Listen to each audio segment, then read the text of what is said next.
Hey, just to report in about the BizAv Maintenance 2025 program. We had a really good day today. There's a little bit of ancient wisdom out there from Marx Aurelius, like the obstacle is the way. It's all the reasons that you're thinking, perhaps some of you out there, why I should not do this, why I should wait, are the reasons how to do it. They are concerns, and you should address them, and you should ask those difficult questions, and then still take a step forward.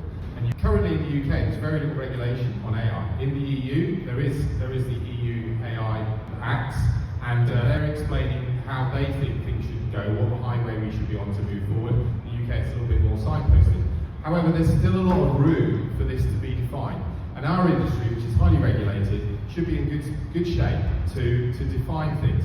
Now, when it comes to the smaller, fragmented elements of business aviation, where you've got lots of small operators out there, less than 5 aircraft, that fragmentation is going to mean that you don't really necessarily have the statistical power in your own organisation to make really beneficial elements happen.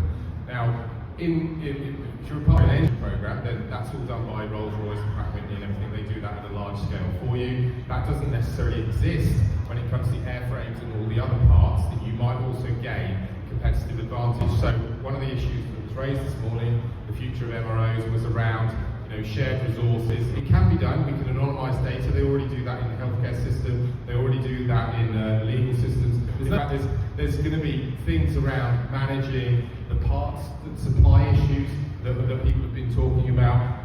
There's no reason why we shouldn't be able to predict the whole lifetime of an aircraft with a digital twin and things like that. So we should be able to be anticipating those things, but it will require some elements of data to be shared, actual data. It will also require some elements of data to be understood statistically with a sufficient level of statistical power to be able to make predictions about it. And that's where I would invite the people that are going to be running this in the future, the people who can get on board sooner rather than later.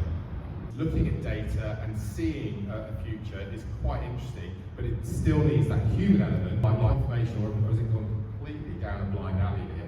How did it come to that conclusion? Because we'll get better at making decisions because we have better access to information.